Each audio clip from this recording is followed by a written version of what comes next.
sudah kirim advokat karena Kiai Haji Abdus Somad UAS, Ustadz Abdus Somad, beliau bersuara membela warga Rempang yang di Batam. Kemudian beliau bikin dapur umum.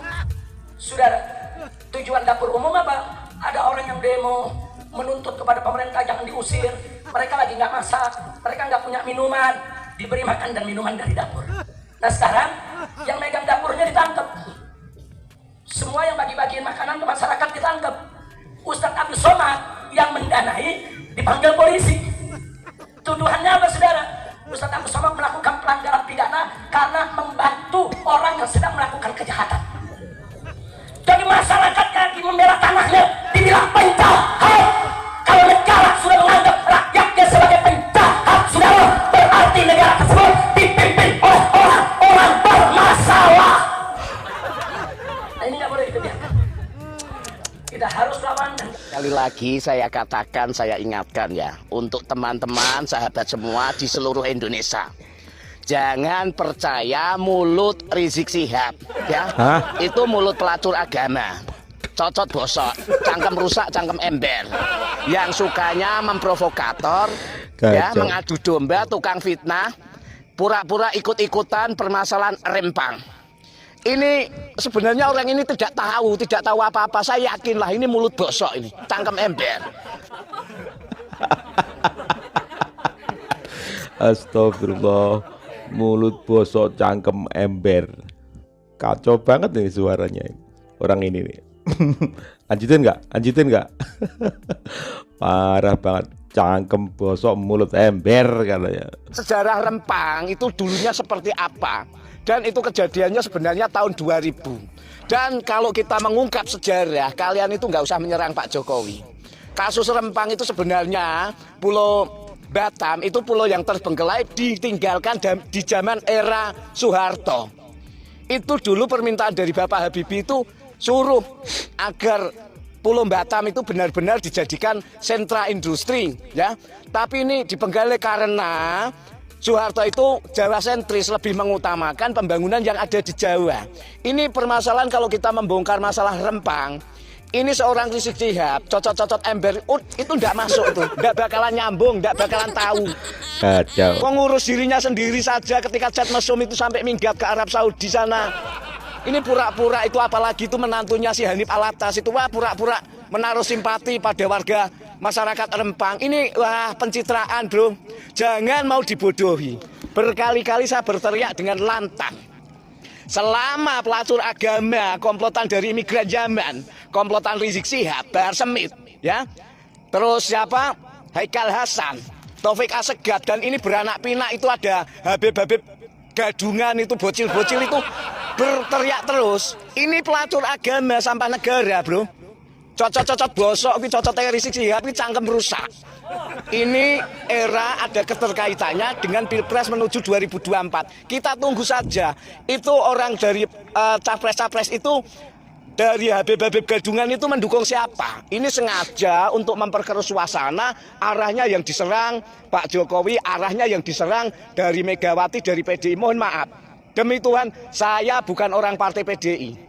Saya juga kalau PDI itu salah juga akan saya serang. Misalkan suatu contoh, seandainya Ibu Megawati itu ambisi seperti Prabowo, ingin mencalonkan diri, pasti akan saya hajar habis-habisan. Kenyataannya Ibu Megawati kan tidak. Bukan seperti Prabowo yang haus kekuasaan. Eranya sudah beda.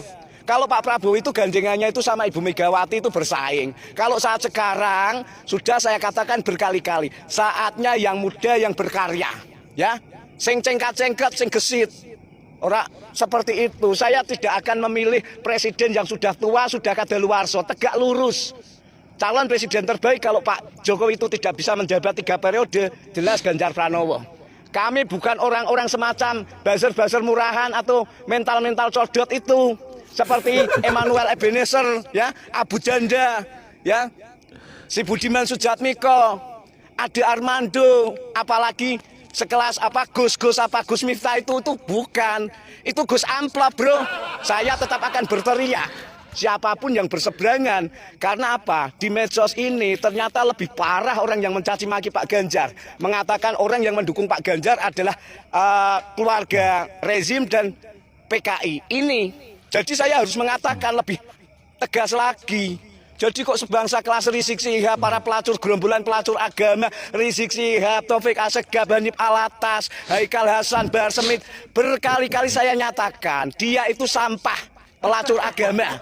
Cocotnya cocot bosok, ya itu imigran zaman. Makanya ada orang yang menggadang-gadang Anies hebat, Anies oke, kalian itu nggak mau. Jangan jadi penjilat. Anies itu siapa? Kakeknya orang Arab Yaman, bapaknya ibunya orang Arab Yaman, Anies Yaman. Istrinya Yaman, menantunya Arab Yaman. Jelas, nggak mau saya jadi penjilat asing. Jelas nggak sudi. Lebih baik negara tenggelam daripada negara saya dijajah oleh kelompok-kelompok asing imigran Yaman. Ingat kata Bung Hatta. Lebih baik Indonesia itu tenggelam di dasar laut daripada dijajah para kelompok-kelompok pelacur agama. Di Indonesia hidupnya numpang, tidak punya karya apa-apa. Modalnya mulut sorban, ya. Jualan ayat mayat mengaku cucu Nabi, gatel. Bisa membuktikan ora? Cocot-cocot bosok, cocot-cocot ember, itu komplotan Rizik Syihab. Oke, salamu tak waras bro, tetap semangat. Kami akan berjuang. Pengembala kambing yang ada di lereng Gunung Lawu tidak patah semangat. Apapun resikonya kami siap menghadapi. Cekler. Aduh, kacau. Mulutnya nggak bisa direm ini orang ini. Mulutnya nggak bisa direm.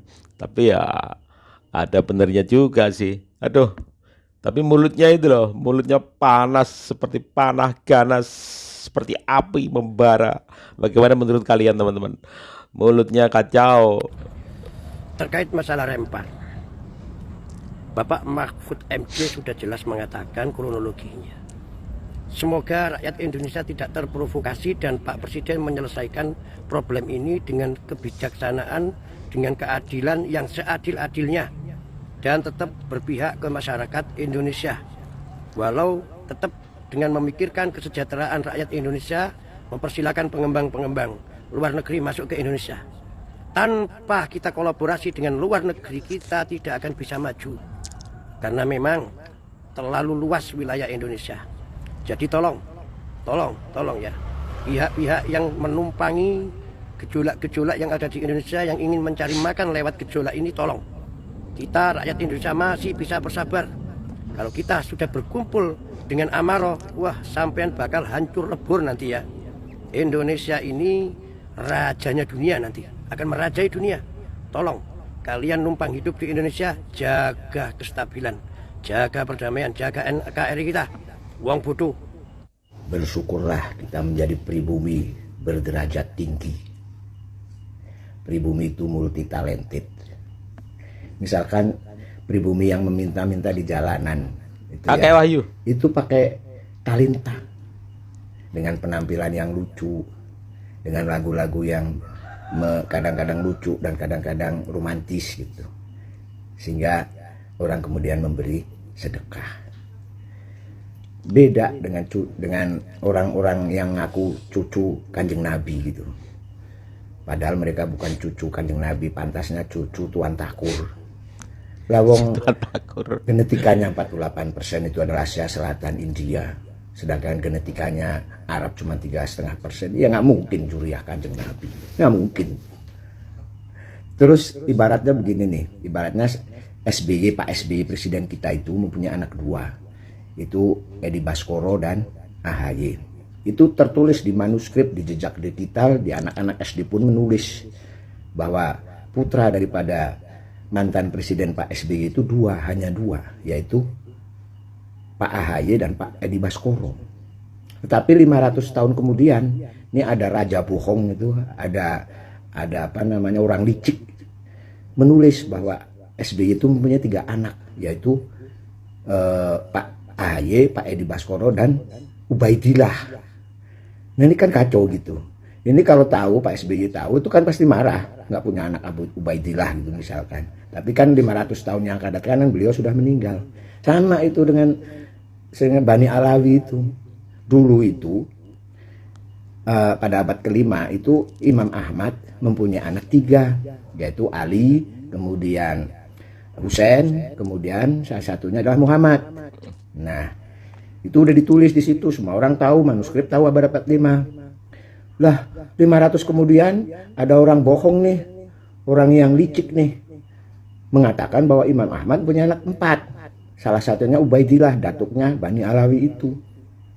Pertanyaannya kenapa baru ditulis 500 tahun kemudian? Nah kalau ditulis pada saat Imam Ahmad hidup, ya nggak berani. Misalkan atau 100 tahun kemudian, ya tetap nggak berani karena masih ada turun-turunannya yang akan mengoreksi itu. Nah ini 500 tahun baru ditulis karena akan susah mencari orang-orang yang akan memprotesnya gitu. Karena udah 500 tahun, udah 5 abad gitu loh. Bicik gitu kan. Ya makanya ketika disuruh tes DNA nggak mau. Ya nggak mau kan.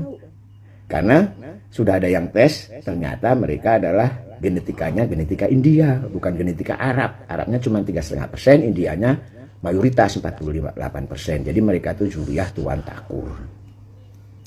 Itu licik. Itu. Nah kita derajatnya lebih tinggi. Kalau mereka merendahkan derajat kita, nggak mau ngawinkan anak perempuannya, kita juga harus merasa diri kita lebih tinggi. Barangkali kita malah juriyahkan yang Nabi dari silsilah Wali Songo, ya, gitu. Nah mereka tuh siapa gitu? Derajat tinggi kayak apa? Mereka nggak bisa kok seperti talentanya seperti pribumi, seperti Tionghoa, nggak bisa. Berdagang kalah, apa-apa kalah. Mereka cuman bisa berjualan nasab, ya. Kemudian mengancam-ngancam kalau nggak cinta kepada mereka masuk neraka. Nah akhirnya para muhibin ngasih sedekah dong. Kan gitu, nggak gentle itu bukan derajat mulia, derajat paling rendah kalau orang nggak gentle. Begitu saudari. Nah, ini si saudari lagi provokasi nih mah ke masa kasus si Rempang gitu.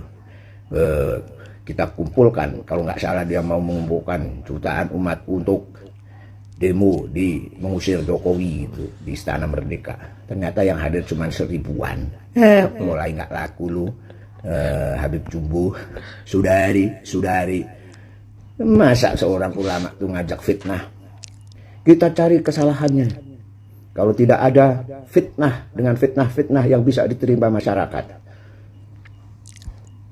dikasih nanti anak turunnya tidak soleh dan soleha gitu. Ini merek apa nih? Kadal Jumbo. Ingat pribumi jauh lebih mulia daripada kadal tersebut.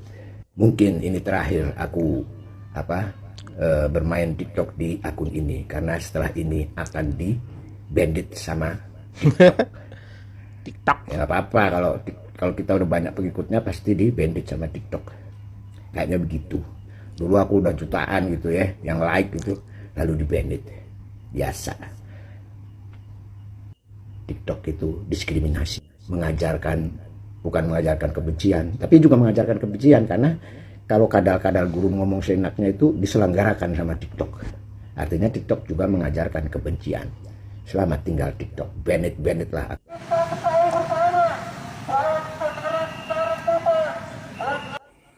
Padahal di situ masyarakat sedang demo masalah Rempang, tapi seseorang sedang memanfaatkannya untuk membangun narasi atau membangun paradigma yang negatif kepada masyarakat yang lain, yaitu dibuat caption di situ, Solo melarang Pak Jokowi kembali ke Solo. Padahal jelas nggak ada hubungannya.